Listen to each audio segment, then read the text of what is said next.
भय यदि मन के भीतर ही रहे तो प्राणों की रक्षा करता है,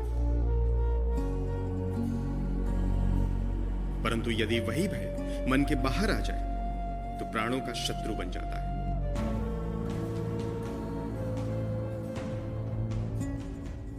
संसार का सबसे भयंकर जीव होता है सर्प,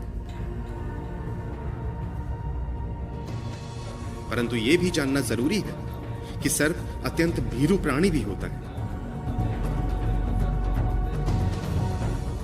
चुप कर रहता है, झाड़ियों में विचरण करता है, कभी स्पष्ट रूप से सामने नहीं आता।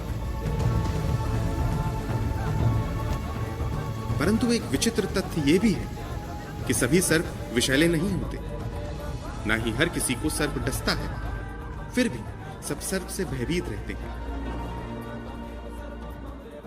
क्यों? क्योंकि सर्प को हुकारना आता है।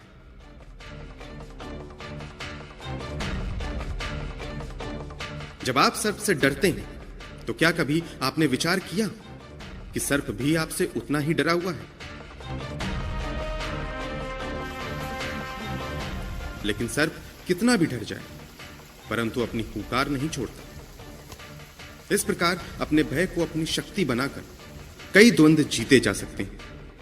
स्वयं को सुरक्षित रखकर भयभीत होना कोई बुरी बात नहीं है, परंतु भयभीत होकर भी भय को अपने शत्रु के सामने प्रकट मत होने दो,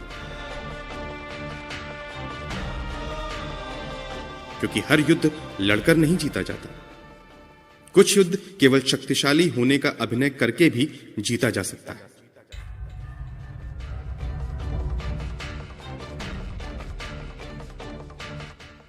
मनुष्य के हृदय में भय का साम्राज्य रहता है सदा। कभी संपत्ति के नाश का भय, कभी अपमान का भय, कभी अपनों से छूट जाने का भय। इसीलिए भय का होना सबको स्वाभाविक ही लगता है। क्या कभी विचार किया है, जो स्थिति अथवा वस्तु भय को जन्म देती है, क्या वहीं से वास्तव में दुख आता है? नहीं, ऐसा तो कोई नियम नहीं, परंतु सबका अनुभव तो यही बताता है कि भय को धारण करने से भविष्य के दुख का निवारण नहीं होता।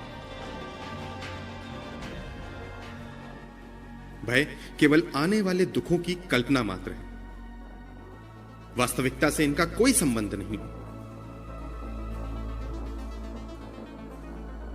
तो क्या यह जानते हुए भी कि भय कल्पना मात्र के सिवा और कुछ नहीं है, यह जानकर और भय को भूलकर क्या दुखों से मुक्त होना कठिन है?